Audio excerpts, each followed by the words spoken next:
Hello nerds! No cool intro today because Assassination requires no introduction. The master at single target damage has been filling the holes that Outlaw left open. Today you will learn about talents, gear, rotation and everything you need to take Assassination into raids and Mythic Plus dungeons right now. A quick note though, the guide will focus more on the basic things to get people into Assassination and Rogue in general. The spec can get beautifully complex and diverse, and we can definitely talk about that as well, but that will have to be a separate video, and if you want to see that, hit the comment section down below and let us know.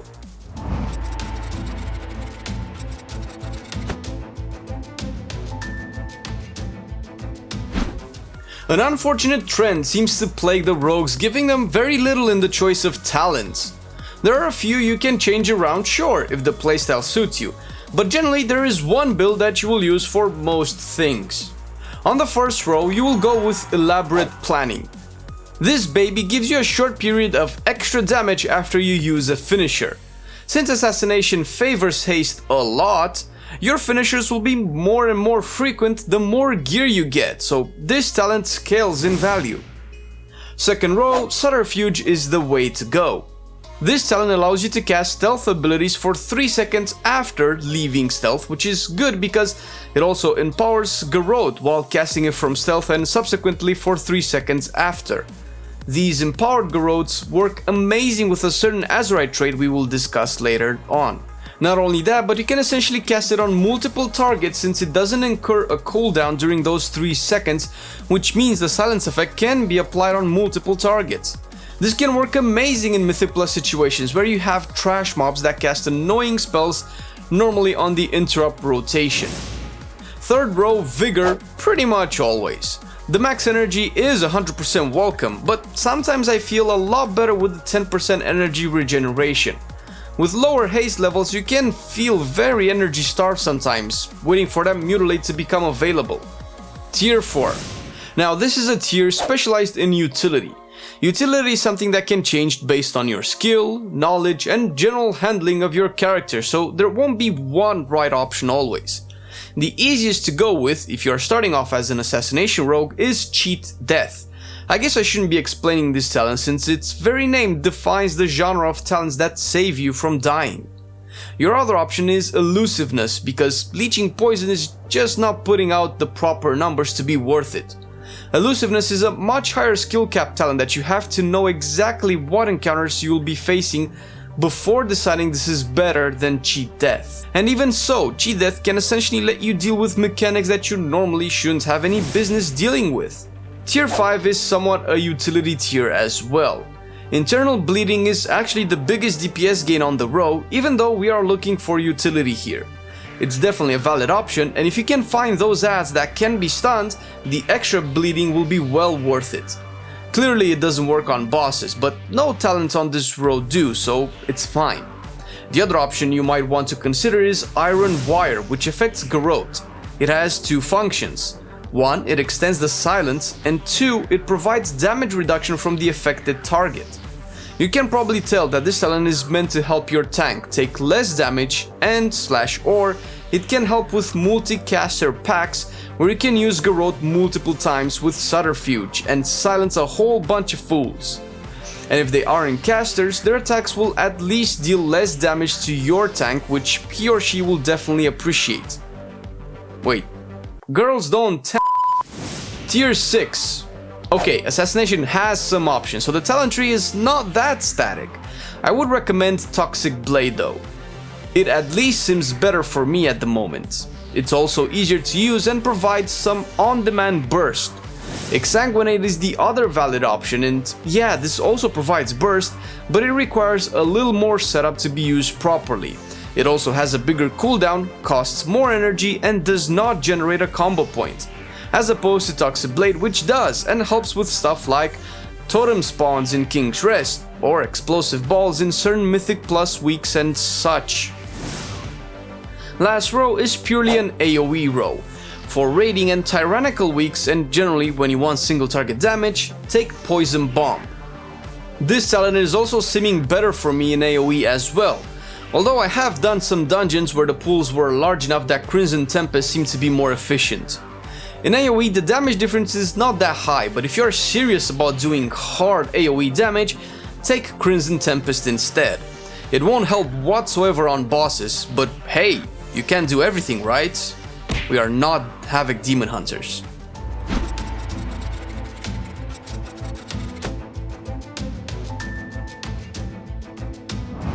Gearing up for Assassination, you will have to consider two stat priorities depending on the content you will do. The difference is not that big that will put you at a loss, but if you want to min-max, then go for this stat priority for single target. This is actually what my rogue is simming at the moment, and it's pretty close to the norm. Haste and crit are pretty high up there. Haste is usually what you want because on long boss fights you might find yourself energy starved, particularly at lower levels of haste, which is one of the very few drawbacks of Assassination in my opinion. When you switch to AoE, you will get a stat weight looking like this. Crit is generally way better for AoE because of Fan of Knives and Seal Fate. Seal Fate basically says that any melee ability that generates combo points and also that crits will give you an additional combo point per crit. You would think Fan of Knives is a ranged ability, but the game sees it as a 360 degrees melee ability. You hit all targets around you, and as you crit on those targets you can potentially get 5 combo points per fan, which will either let you spread ruptures all around or give you constant Crimson Tempests if you are spec'd into that. When choosing trinkets, you can always look on sites like Blood Mallet or Hero Damage to see how each of them sim for either single target or AoE. There are, however, two trinkets that seem to shine for both raiding and also Mythic plus encounters. You might know Harlan's Loaded Dice being one of the best outlaw trinkets that drops from Freehold, which is very convenient that it seems it's the most used trinket by top Assassination Rogues as well. Most stats are fairly close for us, so this trinket can never do us wrong. The other very interesting trinket is the Lustrous Golden Plumage, that gives a big versatility boost for a whopping 20 seconds. Since we'll probably always keep versatility at the bottom list of priorities, its value will only increase with this proc, and the fact that it has a 20-second duration makes it work well with Vendetta. Clearly you won't realistically pair the two, especially if the trinket procs. Holding Vendetta can be a huge risk, but the duration being so long makes it more likely to align with Vendetta, which is a major plus. There are very few trinkets that buff you for more than 15 seconds. This one is one of them. An honorable mention, and actually a really good trinket for dungeons, is the Dead Eye Spyglass that drops from Borealis. It gives a big crit boost, which I'm not going to go over again. Crit is good for AoE. For Azerite traits, there are a few I want to discuss, and not to worry, I'll explain which is better for what type of content. If you want to get more details though, again, go to herodamage.com and check how the traits sim. You'll likely get a graph like this that shows the best ones. The traits affect your playstyle a bit, and not everyone uses 3 nothing personal traits for instance. But that will be up to you and what gear you have, so let's explore. Speaking of the devil, nothing personal is one of the new traits added in 8.1. This one is easy to manage since it's baked into Vendetta. As in, there's nothing to manage about it. It's a good 1-point wonder to have, but if you sim yourself and the damage just works for your character, you can add more than one to your gear. The second, more elaborate trait is Shrouded Suffocation. This is the trait I mentioned earlier that works well with Subterfuge. It makes Garou generate 2 combo points extra, so 3 in total, and deal additional damage for 18 seconds. This trait impacts the rotation as well, and I wouldn't recommend playing without at least one of them. It's good to be stacked so you can get 3 of them as well. Works well in single target and AoE since you can do 3 empowered Garous on 3 targets coming out of stealth.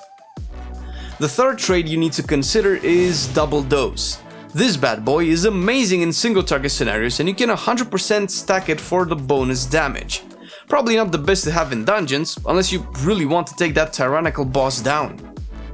However, a really good and must-have trait for dungeons and fights with intense AoE is Echoing Blades. I mentioned earlier how Fan of Knives interacts with crit as a stat, and this trait is a testament to how good and important crit is in AoE, since it will become a combo point generating machine. Plus, you know, good damage. As a filler, Treacherous Covenant will be a good contender always for pretty much any class and any spec. The best secondary trait will be Overwhelming Power by a large margin in single target encounters, and Heed My Call will be your choice in AoE. Each trait has its own purpose and function that will make you decide which one to pick and how many times you can stack it. Or if you cannot be bothered with that, sim and you will know.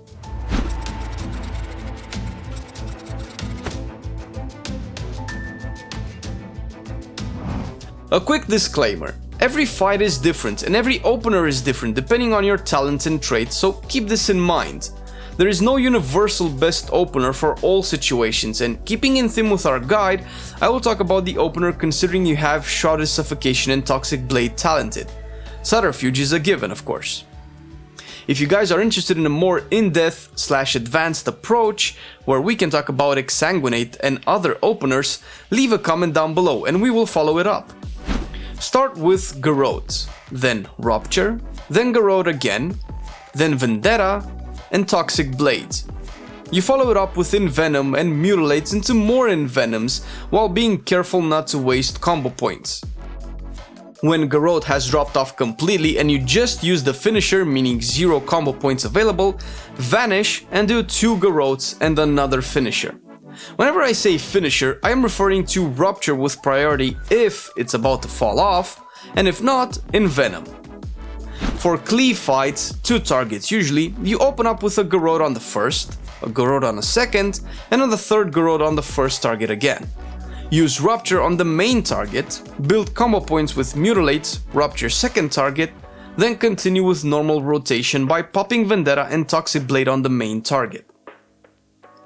For AoE, I will assume you have Shrouded Suffocation and also an Echoing Blades Azerite trait. The way you start the opener is by doing a Garrote on your main target, a second Garrote on a second target, and a third on your third target. Maintain Rupture on as many as you can provided they survive long enough, and Garrote on 3 targets only. Essentially, you are doing the rotation on the main target while refreshing the bleeds on the others. Instead of generating combo points with Mutilate, you'll be using Fan of Knives though. Without going too much into too many details, because this is supposed to be an easier guide to get people into Assassination, let's go over a few rules to remember during your rotation, and the importance of the rules will be listed from the most to the least important. If your targets have empowered Garrotes from Subterfuge, always let them fall off before refreshing. Keep 4 or 5 combo points Rupture up on as many targets as you can. If you took internal bleeding, use Kidney Shot on targets that can be stunned to get the bleed out.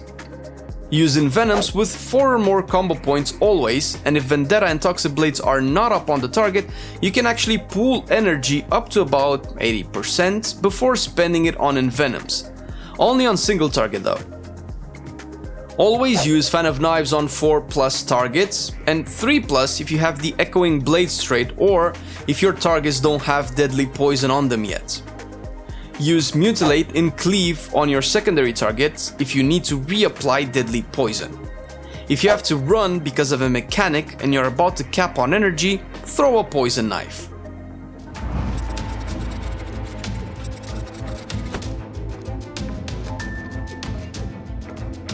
For consumables, you will take into consideration how dedicated you are to the content you are doing.